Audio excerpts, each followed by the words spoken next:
Que la paix, la grâce, la miséricorde, l'amour, l'assistance et la bénédiction du Dieu Tout-Puissant soit le partage de tous les concitoyens célestes dans le précieux et glorieux nom de notre Seigneur Jésus-Christ. Très chers compatriotes éternels, nous sommes dans le résumé de l'enseignement sur « Il y eut une réunion à Silo ». Ça, c'est l'audio numéro 8. C'est l'audio numéro 9, plus précisément. C'est l'audio numéro 9. Je voudrais, bien aimé, commencer par la lecture des Saintes Écritures. C'est juste un résumé par rapport à cet enseignement qui a déjà été prêché en Angola. Je ne suis plus là-bas, mais je continue de vous faire le résumé, de faire les résumés pour faire participer à ceux qui ne l'ont pas écouté, pour leur faire participer à la fête. Oui, excusez. Voilà, nous sommes dans le livre de Josué, chapitre 18, je fais la lecture au 10e verset. Josué, chapitre 18, le verset 10, il est écrit « Josué jeta pour eux les sorts à Silo devant l'Éternel, et il fit le partage du pays entre les enfants d'Israël en donnant à chacun sa portion. » Nous sommes dans la réunion qu'il y a à Silo. Silo, c'est une des villes d'Israël, là où le prophète Josué, les successeurs de Moïse, a réuni le peuple pour leur donner à chaque peuple, à chaque tribu, la portion et lui réservé par les sorts. Je bénis Dieu, très chers compatriotes, pour ce que le Saint-Esprit est en train de nous dire à travers cet enseignement, ce qu'il nous a dit, ce qu'il nous dit à travers cet enseignement. Et je crois que je vais, en tout cas, si pas par cet audio, je crois l'audio numéro 10, je mettrai un point virgule par rapport à ces résumés.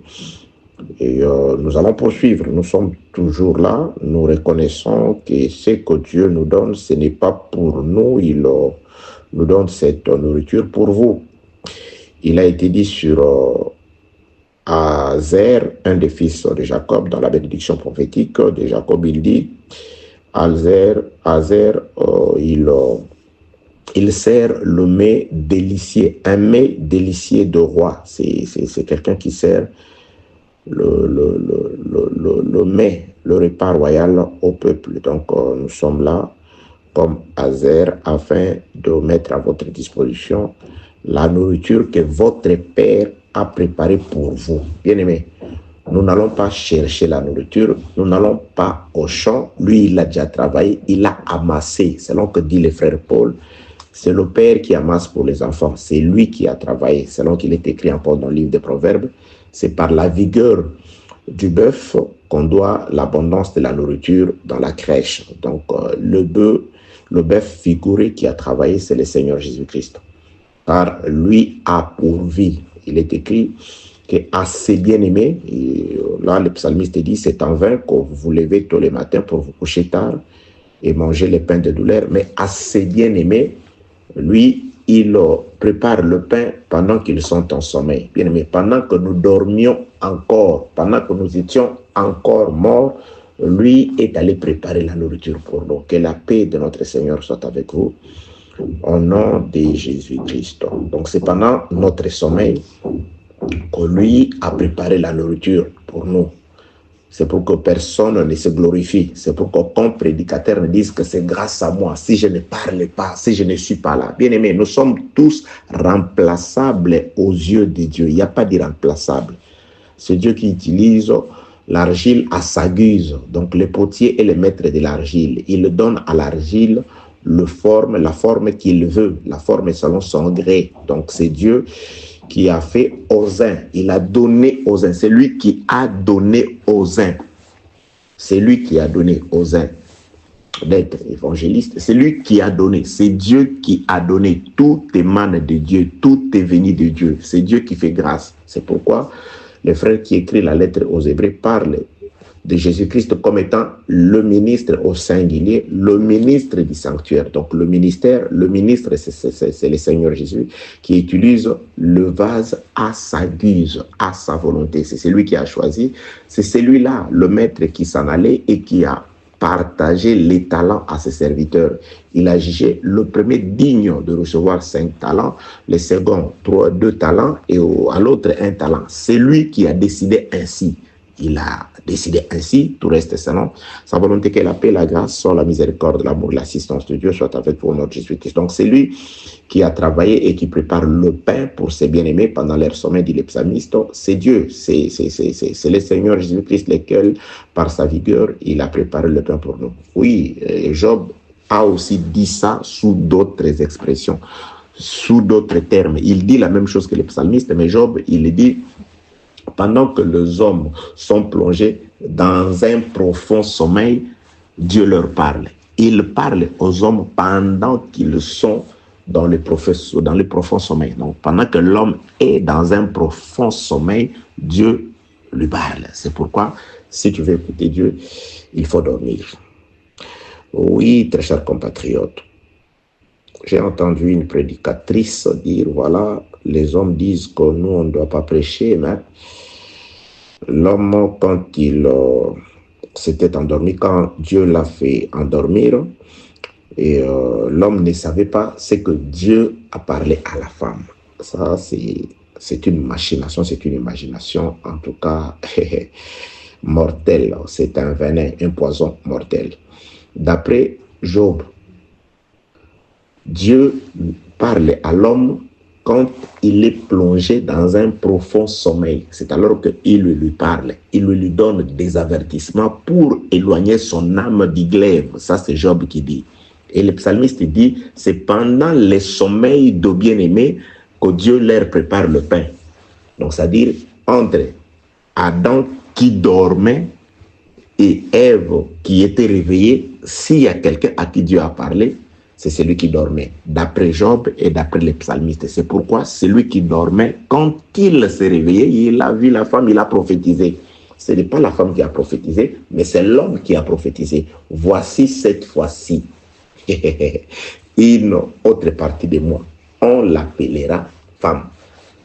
Vous voyez, l'homme prophétise quand il se réveille du sommeil. C'est pourquoi, après la mort et la résurrection de Jésus-Christ, le jour de l'effusion du Saint-Esprit, il a prophétisé sur ce que nous devons être, sur ce que nous devons faire, sur comment nous allons nous conduire.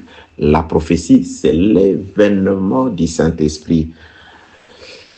Il est écrit dans le livre de l'Apocalypse que le témoignage de Jésus est l'esprit de la prophétie. Que la paix du Seigneur soit avec vous au nom de Jésus-Christ. Oui, très chers compatriotes, je tenais juste à dire que nous sommes dans la joie d'être toujours du nombre de ceux qui reçoivent la grâce du Seigneur, la révélation du Dieu bien-aimé, afin que par la révélation, nous soyons parés d'un frein. Parce qu'il est écrit qu'un peuple sans révélation est un peuple sans frein. Le frère Pierre dit que le peuple de Sodome, il était un peuple sans frein dans leur dissolution, dans leur conduite. Ils étaient sans frein. Il y a des personnes, quand ils vivent, ils marchent, vous voyez qu'il n'a pas de frein, il n'a pas de limite, il ne respecte pas de bornes, il n'a pas d'interdit. Or, la vie en Jésus-Christ est faite de bornes, dans le respect des limites, dans le respect des bornes. Un bon conducteur, c'est celui qui connaît ses limites, les limites de vitesse, les limites, tout. La vie est faite de codes bien-aimés dans le Seigneur. C'est pourquoi le psalmiste dit, un peuple sans révélation est un peuple sans frein. Voilà pourquoi la ville de Sodome a été détruite, Sodome et Gomorrhe, parce qu'ils n'ont pas eu la révélation. Lot a eu la révélation, il a été révélé sur la personne des étrangers qui sont entrés dans la ville, il est allé le recevoir parce qu'il était révélé sur ça. Divinement averti, c'est par la foi qu'il a reconnu ces hommes, qu'il est allé le recevoir, qu'il les a conduits chez lui, qu'il a servi un repas pour eux, qu'il était capable de pouvoir se sacrifier pour ces hommes-là quand on a voulu les agresser ou les faire violence. Vous voyez? Donc, il était prêt à donner sa vie pour la parole, pour les anges, pour Dieu qui était venu chez lui. Il était révélé. Donc, il avait un frein dans sa conduite. Pierre dit, c'était les gens de Sodome et Gomorrhe qui n'avaient pas de frein, tout simplement parce qu'ils n'avaient pas la révélation.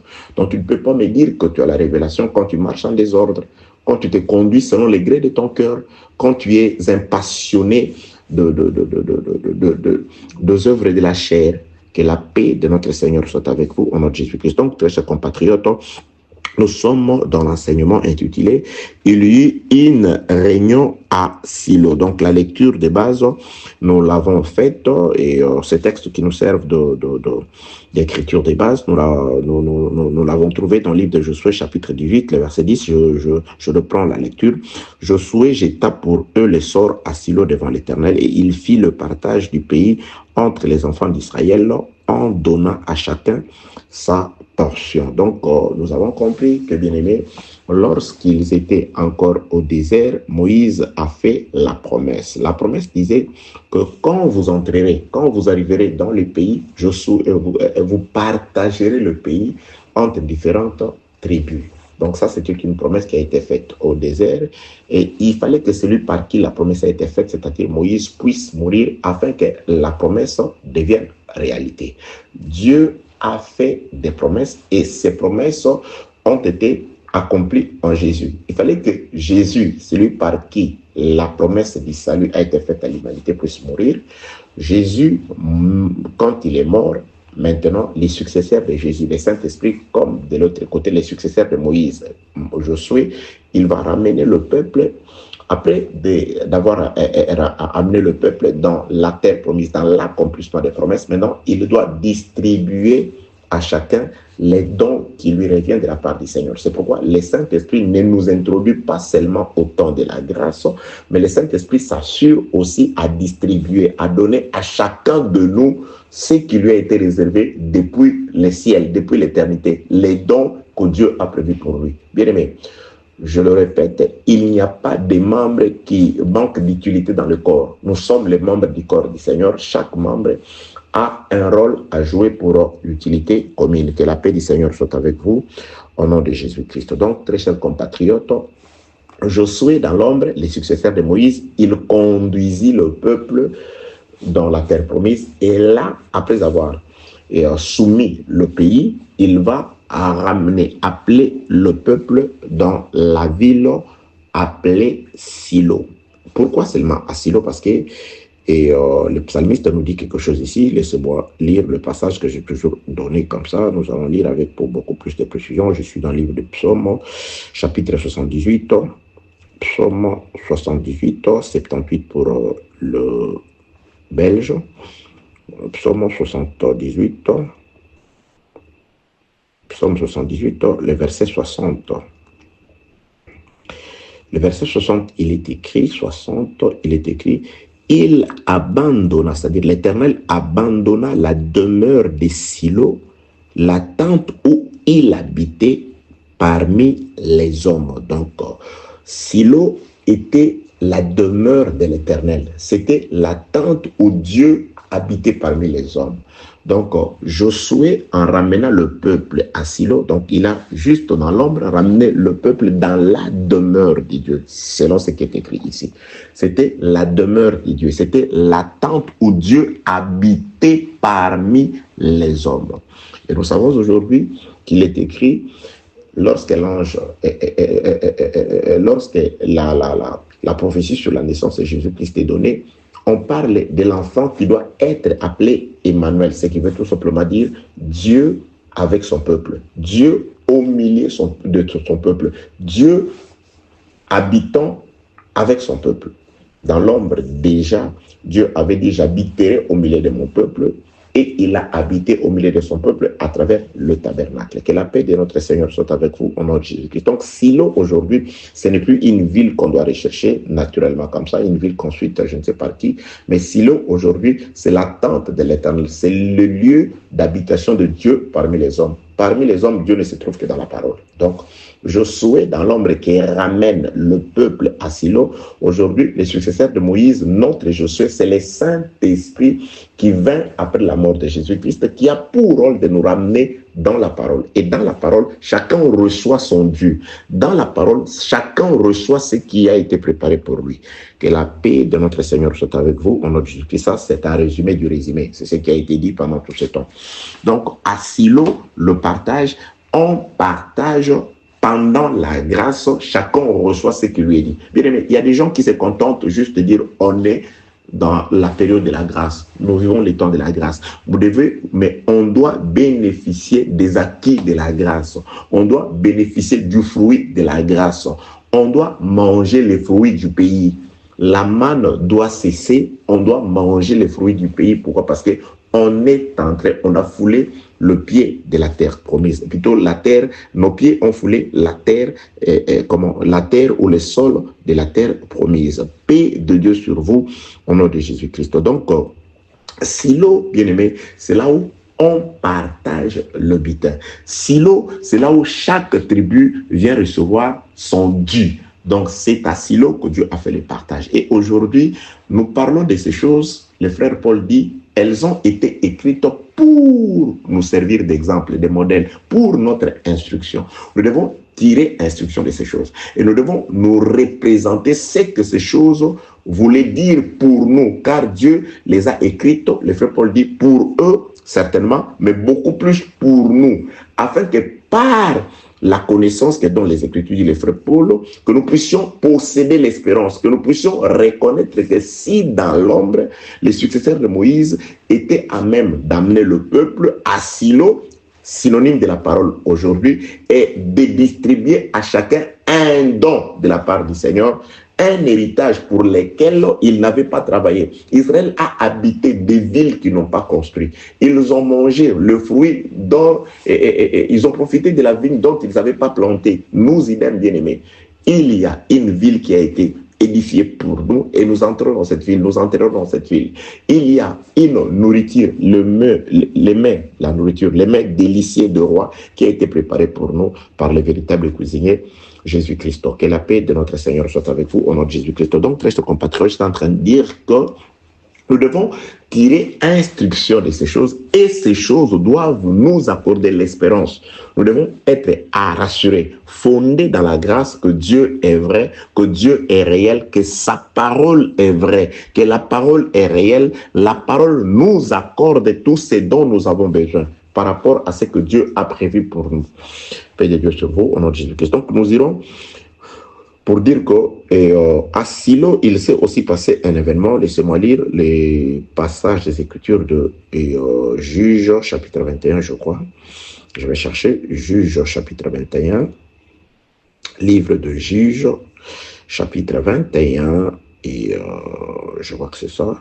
Lire au Juges, chapitre 21, oui. Je commence la lecture au 16e verset. Juges, chapitre 21, je commence la lecture au 16e verset. Les anciens de l'assemblée dirent, que ferons-nous pour procurer des femmes à ceux qui restent, puisque les femmes de Benjamin ont été détruites? Et ils dirent que les réchappés de Benjamin conservent leur héritage, afin qu'une tribu ne soit pas effacée d'Israël. Mais nous ne pouvons pas leur donner de nos filles pour femmes, car les enfants d'Israël ont juré en disant, maudit soit celui qui donnera une femme à un benjamite. Je vais continuer la lecture, mais je me limite d'abord là pour donner une petite explication. Ensuite, nous allons comprendre. N'oubliez pas, bien aimés, nous sommes en train de parler des bienfaits de la ville de Silo, des avantages de se retrouver à Silo. À Silo, ceux qui s'y sont rendus ont eu à chacun de bénéficier des avantages des dons célestes. C'est-à-dire, chacun reçoit une portion qui lui sera éternelle parce qu'il a été suivi de cet ordre que ce qui a été donné comme portion de terre à Silo ne passera jamais d'une tribu à une autre. Les enfants d'Israël resteront chacun attachés à son héritage, à l'héritage qui lui a été donné à Silo. Donc, c'est à Silo que nous recevons ce qui est humiliable. C'est à Silo que nous recevons ce qui est éternel. Les Écritures disent la bénédiction de l'Éternel qui enrichit et qui ne se fait suivre d'aucun chagrin. C'est une bénédiction éternelle. Et cette bénédiction éternelle, les enfants d'Israël, dans l'ombre, l'ont reçue à Silo. Et nous, aujourd'hui, nous la recevons en Jésus. La bénédiction qui ne se fait suivre d'aucun chagrin, qui est la tranquillité éternelle, la paix éternelle, l'assurance d'une vie sans fin. Que la paix de Dieu soit avec vous au nom de Jésus-Christ. Oui, c'est un héritage qui nous rassure aussi, qui nous assure aussi l'assistance de Dieu pendant que nous sommes dans les temps et qui nous rassure une vie et une paix éternelle après que cette vie nous viendra à être retirée. C'est-à-dire, après cette vie, comme nous marchons avec le Seigneur, débouchera à une vie de paix, de tranquillité, de joie éternelle. Paix de Dieu sur vous, en Jésus-Christ. Dans la lecture que nous sommes en train de faire, nous venons de faire plutôt la première partie, nous avons vu le peuple de Benjamin pour qui on est en train de rechercher les mécanismes de lui donner une femme, des femmes. Pourquoi en sont-ils arrivés, ou comment en sont-ils arrivés jusque-là? Pour la petite histoire, il y a eu un homme qui était lévite, qui vivait à Juda. Il avait sa concubine et sa concubine lui a fait infidélité. Elle est rentrée chez elle. Et quand la concubine de cet homme, de ce lévite, est rentrée chez elle, le lévite est allé suivre sa concubine pour la ramener. Après quelques événements, il a récupéré sa concubine. Il est retourné avec sa concubine. Quand cet homme retourne avec sa concubine, il est arrivé dans une des villes de la tribu de Benjamin. Et quand il est arrivé dans cette ville-là, il est resté dans la place publique, il n'y avait personne pour le recevoir. Un vieillard s'est proposé de pouvoir amener cet homme et sa concubine chez lui pour les héberger. Vous comprenez? Donc cet homme est allé chercher sa concubine, il a récupéré la concubine, il est retourné chez lui. Alors il est passé par une des villes données à la tribu de Benjamin. Alors de là, il a été accueilli par un vieil homme l'a reçu chez lui.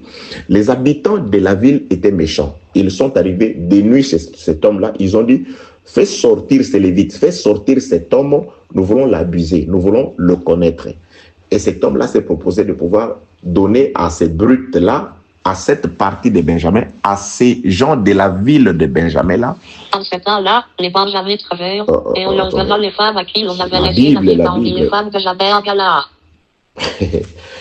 Oui, donc cet homme s'est proposé de pouvoir pallier à cette brutalité en leur proposant autre chose. Ils n'ont pas voulu. Alors, c'est Lévite, il a fait sortir sa concubine. Les hommes de la ville, c'est-à-dire une partie des Benjamins qui habitaient cette ville-là, a abusé. C'est-à-dire les hommes de cette ville-là ont abusé de la concubine de ces Lévites-là.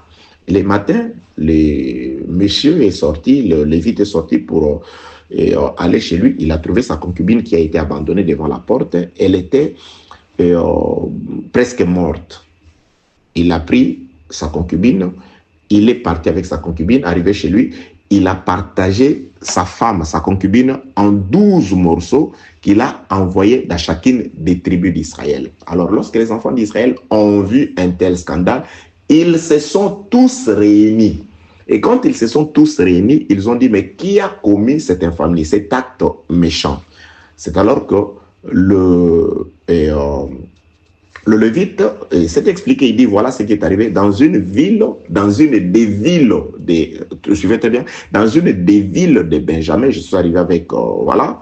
Alors, les enfants d'Israël tous réunis, ils ont demandé aux hommes de Benjamin de sortir, de faire sortir les méchants, ceux qui ont commis cet acte-là. Suivez très bien, bien-aimés. Ce n'était pas toute la tribu de Benjamin qui avait commis cet acte-là. C'était une petite partie des gens. Alors, la tribu de Benjamin s'est proposée de ne pas faire sortir les coupables. Ils ont conservé les coupables.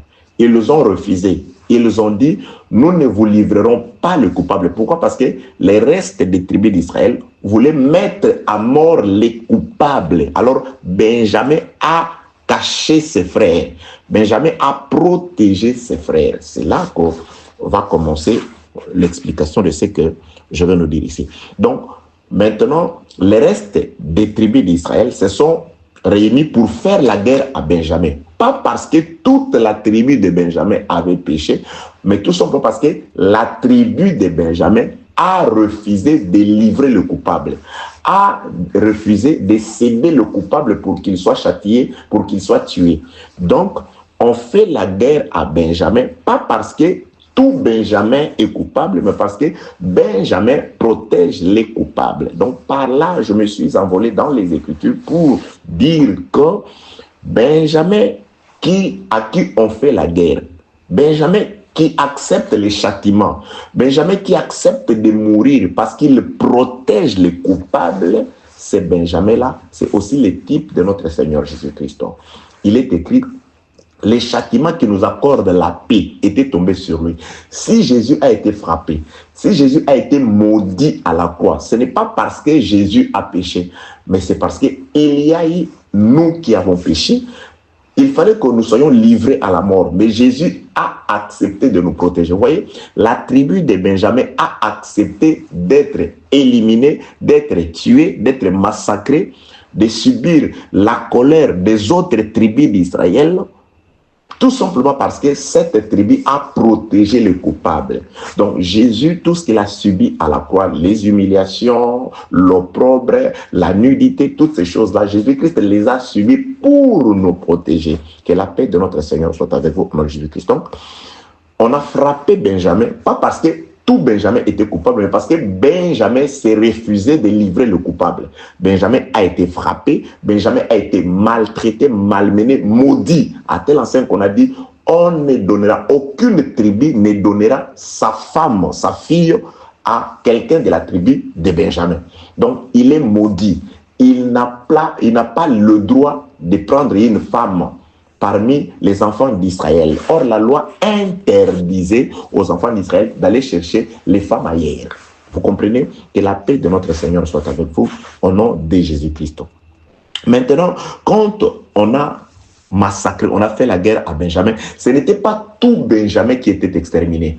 Une grande partie de Benjamin a été exterminée et une partie est restée. Donc, à la croix, lorsque Jésus-Christ a été maltraité, malmené, tué, ce n'est pas la totalité qui est morte. Jésus-Christ n'est mort que quant à la chair, c'est-à-dire une partie est tombée et une partie est restée. C'est pourquoi aujourd'hui, si nous avons le Seigneur, si nous recevons le Seigneur, ce n'est pas la partie charnelle que nous avons reçue. C'est pourquoi nous n'avons pas besoin d'image du Seigneur. Nous n'avons pas besoin de représentation quelconque du Seigneur parce que celui que nous recevons, c'est la partie restante. C'est la partie immortelle. C'est la partie qui ne meurt pas. C'est l'esprit que nous recevons aujourd'hui. Le Seigneur est esprit. C'est pourquoi à l'église, nous sommes heureux parce que nous écoutons ce que dit l'Esprit. Que la paix de notre Seigneur soit avec vous au nom de Jésus-Christ. Donc, faites le parallélisme entre ce qui est arrivé à Benjamin et ce que le Seigneur Jésus-Christ a subi à la croix. Benjamin est en train d'être massacré pour avoir protégé les coupables. Jésus aussi, pour nous avoir protégés, pour ne nous avoir pas livrés à la mort, pour avoir accepté de prendre notre place, il a souffert pour ça. Paix de Dieu sur vous, au nom de Jésus-Christ. Oui, très chers compatriotes, c'est exactement ce qui est arrivé à Benjamin. Donc, Benjamin, il souffre pour cela et une bonne partie de Benjamin meurt. Jésus-Christ meurt quant à la chair. Une partie du Seigneur meurt et une partie reste vivant. Il est mort quant à la chair et revenu à la vie quant à l'esprit. Aujourd'hui, le Seigneur qui vit dans nos cœurs, c'est l'esprit, c'est la partie spirituelle. C'est pourquoi on n'a pas besoin qu'on nous fasse des représentations d'un certain visage. Ces visages-là ne nous sauvent pas. Quand il avait ces visages-là, soi-disant entre parenthèses, il est venu vers les brebis égarées de la maison d'Israël. Et ils ont exterminé la partie, ils ont éliminé la partie charnelle. La partie homme est morte. Aujourd'hui, le Seigneur est esprit. Le Christ immortel, spirituel, c'est celui qui est